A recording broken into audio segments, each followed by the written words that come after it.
ধুর বাবা, আজকে সারা দিনটা গেল, গরু বিক্রি করতে পারলাম না।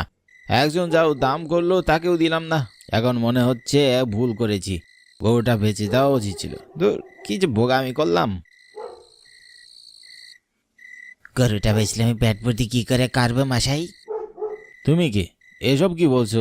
অন্ধকারে না লুকিয়ে সামনে এসো। আর অন্ধকারে তো কিছুই দেখতে পাচ্ছি না, কে এটা? এখনো বুঝেনি? এলাম, এই দেখো আমি কে। ওরে বাবা রে, তোমার চেহারা তো ভয়ানক কেন? কে কে তুমি? হ্যাঁ, আমার কাছে কি চাও? তোর গরুটা চাই। আহ, মানে মানে কি? মানে এখন তোর গরুটা আমি খেয়ে ফেলবো। কতদিন পর একটা গরু পেলাম। না, এমন করো না। এই গরিব মানুষ, কোনো মতে গরুর ব্যবসা করে আমার দিন কাটে। এমনটা করো না।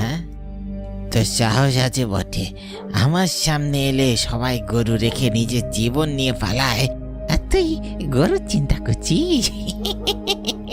কিন্তু কোনো লাভ নেই।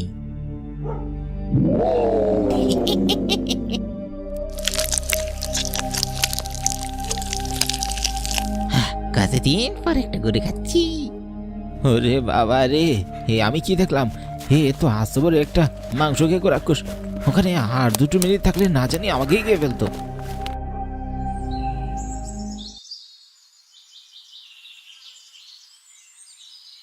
গিন্নি, আজকে তো গরুর হাট, আজকে গিয়েই গরুটা কিনতে হবে।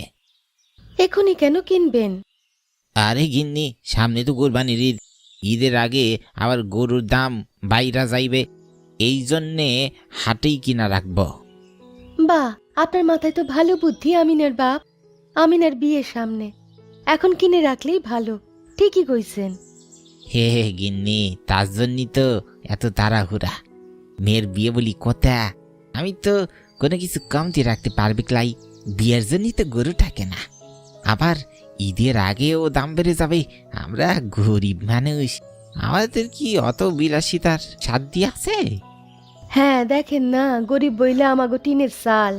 আর এই জন্য মেয়ের হবু শ্বশুর বাড়িরা এখনই আমাগো অপমান করে। থাক, এইসব কথা বলে না আমিনার মা।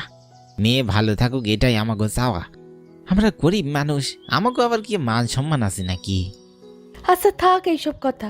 আপনি তাইলে যান, ভালো স্বাস্থ্যবান দীক্ষা সুস্থ একটা গরু কেনেন, বুঝলেন?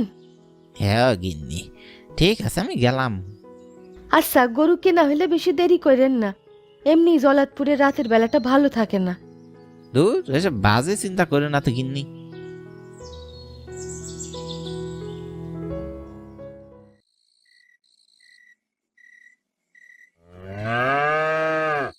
কি মবিসদা, আজ যে গরুর হাটে তোমার দেখা যায় দিচ্ছি গাই নাকি? বিমলদা, আমি গরিব মানুষ বইলা খোঁচা মারো তাই না? আরে দূর, আমি ওইভাবে কথাটা বলতে চাই নাই। তোমার তো গরুর হাটে তেমন একটা দেখা যায় না। তুমি তো তোমার গাম লইয়াই ব্যস্ত থাকো, তাই কইলাম আর কি। আর কাম ওইসব মাইসের কুলিগিরি করা, ওই কইরে কোনো মতে চলি। আর দেখো না, গরুর হাটে আমাদের মতো গরিব মানুষ কি কাম করতো? এইটা ঠিক কইলা না, গরুর হাটে আইতে বড় লোকই লাগে না। তাই কি মনে কইরা? সামনে তোমাকে বাতিজির বিয়া বিমলদা, ওর বিয়ায় আমি গরু খাওয়ামই ছাড়লা। তাই মাইয়া শ্বশুর বাড়ি অনেক বড় লোক, গরু না দিলে কি হয় কত? বাহ, তাই নাকি? আমাকে আমিনার বিয়া, খুব ভালো কথা, শুনে খুশি হইলাম। একমাত্র মাইয়া তোমার, গরু কিনা দিবা না কেতে? সেটাও তো হয় না। এই কালা গরুটার দাম কত কাউ তো? এইটা 1,20,000 টিহা। তোমার জন্য 1,18,000 রাখতে পারবো মফিজ ভাই। বিমল, আমার লোকে তুমি মজা করো। তুমি ভালো মতো জানো আমি কতটা গরিব। এই দাম আমার কোলাইব? কম কোনটা সেইটা কও। বুঝছি, তুমি ওই লালটা দেখো, ওইটা 60,000 টিহা। কিন্তু এটাও তো ছোট মনে হইতেছে। দামে কম নিবা, ছোট তো হইবই। আর এটা আমার ব্যবসা, আমারও তো চলতে হইব নাকি? আজ যে বুঝবার না দিও, যাও। তা এইটা সুস্থ তো, কোনো সমস্যা নাই তো? দেখো মাইয়ার বাড়ি খাও মুখ, এটা মাথায় রাখো। 100% ঠিক আছে, তুমি নিয়ে যাও আর ঠিক মতো যত্ন নিও, দেখবা মাংস একটু কমবো না, বরং আরো বাড়বো। আচ্ছা, টাকাটা রাখো। আচ্ছা দাদা, দিদিরে আমার প্রণাম কইও। আচ্ছা গেলাম, রাত হইয়া যাইতেছে। ও আমিও যামুগা। জনেতপুরের হাটটা আবার ভালো থাকে না, মাইছে কয় যাওগা তাড়াতাড়ি।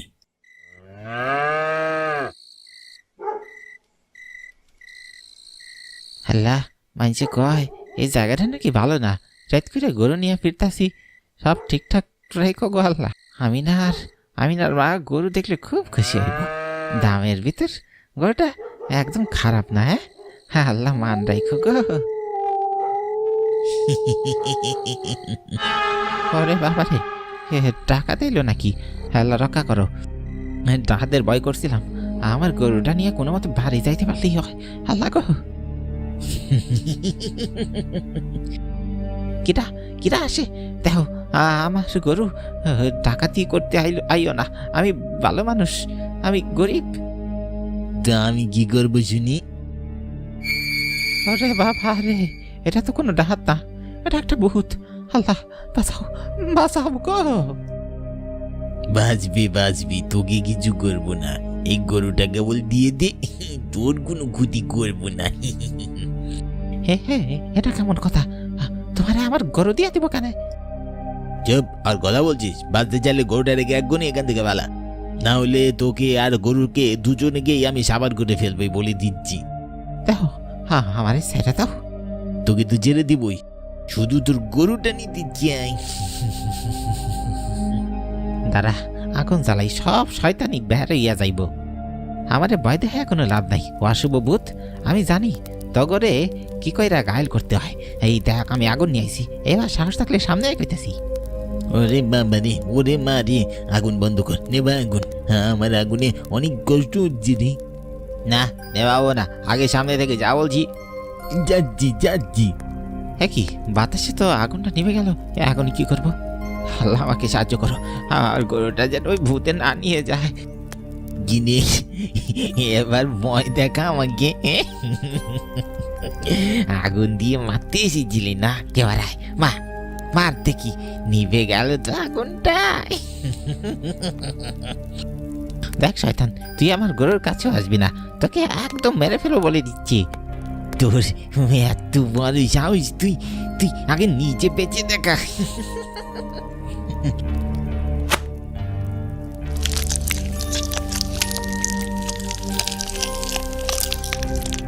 বেটা আমাকে মারবে, এখন নিজে বই অজ্ঞান হয়ে গেছে।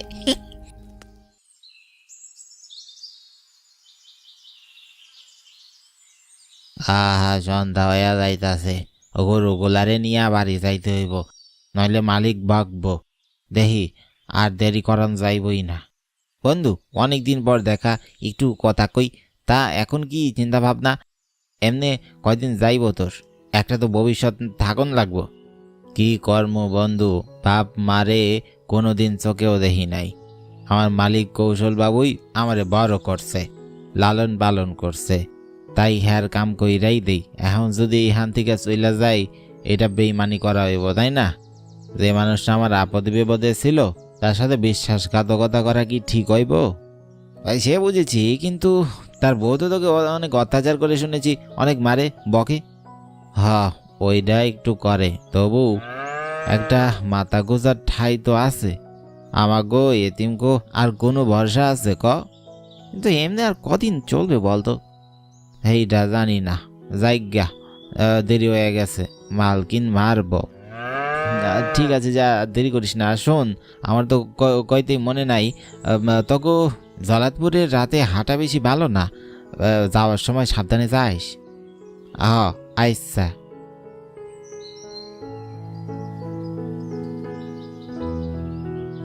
সেই কখন হইয়া গেল বাইর হইছি, কৌশিকের সাথে দেখা কইরা বড্ড দেরি হইয়া গেল। আজকে জানি মালকিন আবার কি করে, এখন দ্রুত যাইতে পারলেই বাঁচি। আরে বাবা, এইটা আবার কি? আজকে আরো একটা গরুর আড্ডি চিবিয়ে খাবো। আরে বাবা রাই, পালাই নিয়ে যার জীবন আগে। লালু,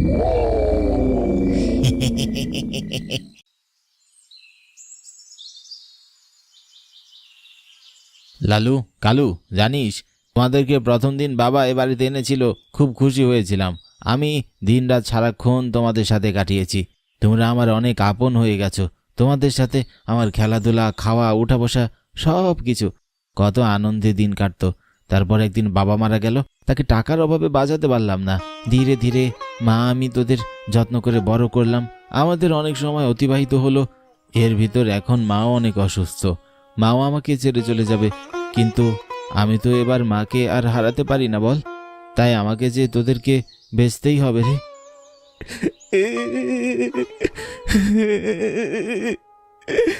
বুঝতে পারছি তোরা আমাকে ছেড়ে যেতে চাস না, কিন্তু কি করব বল, টাকার অভাবে তো চোখের সামনে মাকে আর মরতে দেখতে পারি না।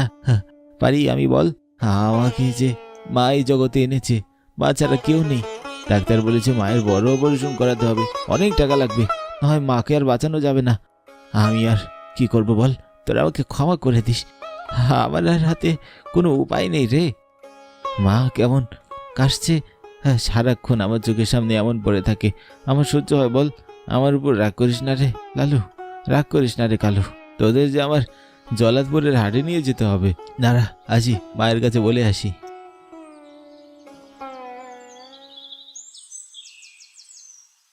বাবা, শুনলাম তুই নাকি গরু দুটো বেচে দিবি। হ্যাঁ মা, আমার কাছে তোমার সুস্থতা সবার আগে। তাই বলে ওদের বেচে দিবি? তুই তো জানিস ওরা শুধু আমার গরু নয়, আমার কাছে সন্তানের মতো। ওদের আমি কত ভালোবাসি।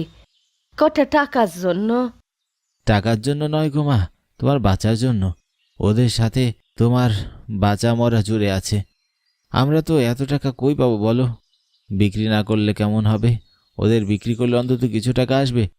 সেই টাকা দিয়ে আমি তোমার অপারেশন করাবো। আমি ছোটবেলায় বাবাকে হারিয়েছি, আমি চাই না তোমাকে হারাই। তুমি যার আমার কে আছে বলো মা? কিন্তু ওদের নিয়ে গেলে আমি কি করে থাকবো বাবা? বুঝতে পারছি মা, তোমার খুব কষ্ট হবে। তোমার একার নয়, আমারও কষ্ট হবে। তুমি যতটা ওদেরকে ভালোবাসো, আমিও ততটাই ওদেরকে ভালোবাসি। আমরা দুজনে ওদের খুব যত্নে বড় করেছি। ওদেরকে আমাদের ঘরের সদস্যের মতো করে ভালোবেসেছি, কিন্তু আমার হাতে আর কোনো উপায় নেই বা। আমিও কখন ভাবিনি এমন একটা সময় আসবে যার জন্য ওদেরকে বেঁচে দিতে হবে। এটা ছাড়া অন্য কোনো উপায় নেই বাবা, অন্য কিছু ভাবা যায় না। না মা, আর কোনো উপায় নেই। আমাদের কাছে এই গরুগুলোই একমাত্র সম্বল। মুখার্জি বাবুর কাছে যা, তোর বাবা তো ওনাদের বাড়িতে কাজ করতো, নিশ্চয়ই তুই গেলে কিছু টাকা দিবে। নয়তো তোর মফিজ কাকার বাড়িতে যা, উনি বড্ড ভালো মানুষ। তোমার কি মনে হয় মা, সেই চেষ্টা আমি করিনি? গেছিলাম, কিন্তু মুখুজ্জি বাবু অপমান করে তাড়িয়ে দিলে। বলিস কি রে? সে উনি এমন করতে পারলো? হ্যাঁ মা, হ্যাঁ, মানুষ অমনই হয়, বিপদে কেউ কারো নয়। আর মফিজ কাকার কাছে কোন মুখে যাব? কিছুদিন আগে ওনার নাকি গরুটা কিসে খেয়ে ফেলেছে। ওনারই তো অভাব, তাও মেয়ের জন্য কিনেছিল। বেচারা এখন বিপদে আছে। হায় হায়, এ কি কথা? গরু আবার কিসে খাবে? এমন কথা তো কখনো শুনিনি। তা কখন যাবি তাহলে? এই তো এখনই চলে যাব। তুমি একটু কষ্ট করে কিছুক্ষণ থাকো, আমি ওদেরকে দিয়ে চলে আসি। বাবা, তোর মফিজ কাকুর কথা শুনে ভালো লাগছে না। তুই একটু সাবধানে আসিস, এমন হইলে তো সবার বিপদ। চিন্তা করো না মা, তোমার তোমার আর ভগবানের আশীর্বাদ আছে আমার উপর।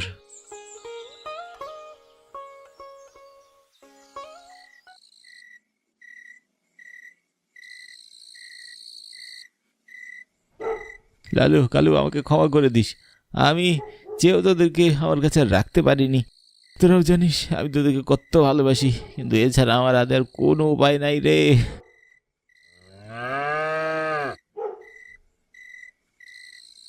আরে জম্মু, তুমি গরু নিয়ে হঠাৎ গই যাইতেছ? ও কাকু, গরুটা বেচা দেবো, এখন দাম করেন। গম খেয়েছ, বেচে দিবা মানে?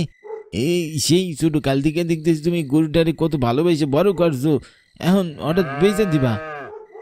আমার মা খুব অসুস্থ কাকু, মায়ের অপারেশন করাতে হবে। এত টাকা কোথায় পাবো? বাধ্য হয়ে বিক্রি করতে হচ্ছে। আহারে, খুব কষ্ট পাইলাম। আচ্ছা ঠিক আছে, গরুর দাম তাহলে 1,50,000 টাকা নিও। এসব কি কন কাকু? আপনি দেখতেছেন আমার দুইটা গরু কত স্বাস্থ্যবান, কত বড়, কম কইরা হইলেও 3 লাখ টাকা বিক্রি করতে পারবো। আপনার কি মনে হয় এমনি এমনি আমি ওদেরকে বিক্রি করতে আসছি? আর এত কম টাকা আমি কেমনে দেব? নেহাত বিপদে পড়ছি তাই। বিপদে পড়ছো তবু চটাং চটাং কথা বলে তোমার বন্ধ হচ্ছে না। ঠিক আছে বাবু, 1,60,000 দিতে পারবো। এমন হলে দাও, না হলে নিয়ে যাও। আমাদের কাছে এমন হাজার হাজার মানুষ আসে। আমরাও সেই অনেক বছর থেকে গরু বেচা কেনা করছি। ও আমাদের শিখাতে এসো না। দেখো বাবু, আমি 2টা গরু 1,80,000 দিতে পারবো, এর থেকে বেশি 1 টাকাও দিতে পারবো না। এইসব কি কন কাকু? হ্যাঁ, আমার এই গরুর দাম এত কম। আপনি দেখতেছেন গরুগুলা কত স্বাস্থ্যবান। তাতে কি হইব, এগুলা তো আমার যাবার বেতন লাগবো। তুমি পুরো বাজার গইরা দেখো, সবাই এই একই দাম করবো। একটু আগে তো একজনের কাছে গেলা, আমি তো দেখলাম, আমি তো যার থেকেও বেশি কইছি, তাও তোমার মন পারে না। কাকু, আমি শুধু বিপদে পড়েছি বলে গরু দুটা বিক্রি করতে এসেছি। মনে হচ্ছে হ্যাঁ, আপনারা সুযোগ পেয়ে সেটা কাজে লাগাচ্ছেন। সেই এসব কি কও, সবাই তুমি এক মনে করো না। আর আমার কিছু করার নাই, আমি এর থেকে বেশি একটাও দিতে পারবো না। যাও তো যাও। এটা কোনো কাজ হলো? তো বড় বড় দুটা গরু এত আদর যত্ন করে বড় করলাম, এগুলো স্বাস্থ্য এত ভালো, এর দাম নাকি 1,80,000 বা 60। মায়ের অপারেশনের জন্য কতগুলো টাকা দরকার, তারপর ওষুধ, ফল ফ্রুট। তোর আজকে গরু বিক্রি করতে পারলাম না, এদিকে দ্রুত মায়ের অপারেশন করাতে হবে। কি যে করি, ডাক্তারের কাছেও তো যেতে হবে। 2 দিন পরেই তো আবার হাট আছে। দেখি 2 দিন পর গরু গোড়ালে আবার নিয়ে যাব। 1 সপ্তাহের ভিতরে মায়ের অপারেশনটা করাই দিব। মায়ের অবস্থাও ভালো না। এ কি কালু, লালু, এমন চিৎকার করতেছিস কেন? কি ব্যাপার? ওরা ডাকাত দেয় নাই তো? আর সাবধান থাকতে হইব। 2টা গরু আমার সাথে অনেকের নজরে পড়ছে। যদি ডাকাতি করতে আসে তাহলে আমার আমও যাবো, চালাও যাবো। মায়ের চিকিৎসা করাতে পারবো না।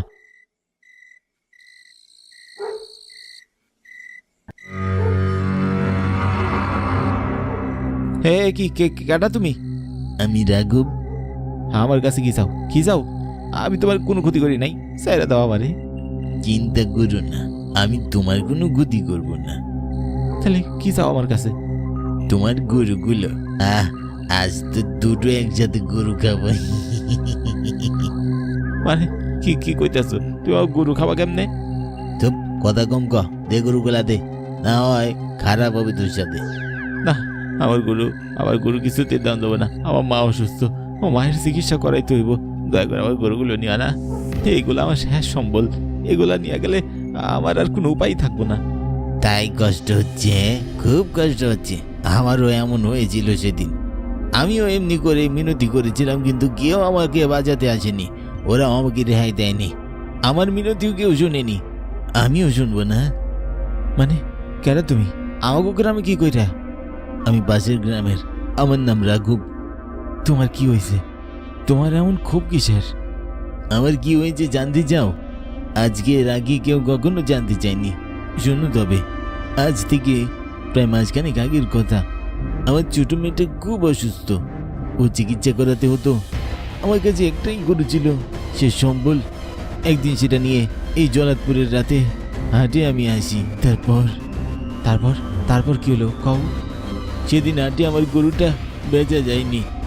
মন খারাপ করে বাড়ি দিচ্ছিলাম, পথে এই জলাতপুরে তোমাদের গ্রামের 2জন ডাকাত আমাকে ধরে ফেলে। আমার কাছ থেকে গরু কেড়ে নিতে চায়, কিন্তু অনেক দস্তাদস্তি করার পর আমি তাদের গরু দেইনি। তারপর ওরা জোর করে আমার চোখের সামনে আমার গরু দুটোকে কেড়ে নেয়। আমি অনেক মিনতি করি, কাকুতি মিনতি করি, দয়া করে আমার গরুটা ফেরত দাও। আমার মায়ের জন্য চিকিৎসা করতে হবে, শেষ সম্বলটা। কিন্তু ওরা শুনেনি, গরু তো দিলই না, উল্টো ওরা আমার পেটে ঝুড়ি মেরে দিল। হ্যাঁ ভগবান, এসব কি বলো? ওরা আমাকে ধরলো, একজন আমার পেটে ঝুড়ি মারলো। শুধু এতটুকুই নয়, ওরা আমাকে টুকরো টুকরো করে একটা বস্তায় ভরে এই জঙ্গলে পুঁতে রাখলো। ভগবান, মানুষ টাকার জন্য এত নিষ্ঠুর হতে পারে? পারে, মানুষ সব পারে। তারপর থেকে আমার আত্মা এখানে ঘুরতে থাকে। আমি কিছুতেই শান্তি পাই না, কারণ গরু বেচা টাকা দিয়ে সেদিন বাড়ি ফিরতে পারিনি আমি। 2 দিন পর আমার ছোট মেয়েটা চিকিৎসার অভাবে মারা যায়। যদি গরু বেঁচে যেত, মেয়েটা চিকিৎসা করাতে পারতাম, তবে হয়তো আজ আমার মেয়েটা বেঁচে যেত, আমিও। কিন্তু ওরা তো কাউকেই বাঁচতে দিল না। তারপর আমি শপথ নেই, এই জলাদপুরের রাস্তার হাটে যেই আসবে তার গরুই আমি গিয়ে ফেলবো। আমি তোমার কষ্ট বুঝতে পারছি, কিন্তু তুমি একজনের জন্য অন্য সবাইকে কষ্ট দিতে পারো না। তোমার মেয়ে যেমন করে মরেছে, তুমিও কি চাও এমন করে আমার মা আরও বাকি মানুষরা মরুক? তুমি বলো, এরা সবাই কি তোমার অপরাধী? না, কিন্তু মানুষ খারাপ, লোভী। মানছি তারা তোমার সাথে অন্যায় করেছে, কিন্তু সবাই তো আর অপরাধী নয়। তুমি আমাকে ছেড়ে দাও। আমার মায়ের অপারেশন না করালে উনি মারা যাবে। কথা দিলাম তোমার অপরাধীদের আমি শাস্তি দিব, ধরিয়ে দেব। দয়া করো। যদি বলছো তবে জঙ্গলের ওই কোনায় আমার লাশটা পাবে। সবাইকে জানিও তোমার মন অনেক ভালো, তাই জেনে দিলাম। তুমি আমার কথা মনে রেখো। অবশ্যই, অবশ্যই রাখবো। চিন্তা করো না, রাখো। তুমি আমাকে আজ নতুন জীবন দিলে, আমিও তোমাকে মুক্তি দেব, তোমার অপরাধীদের সাজা দেব।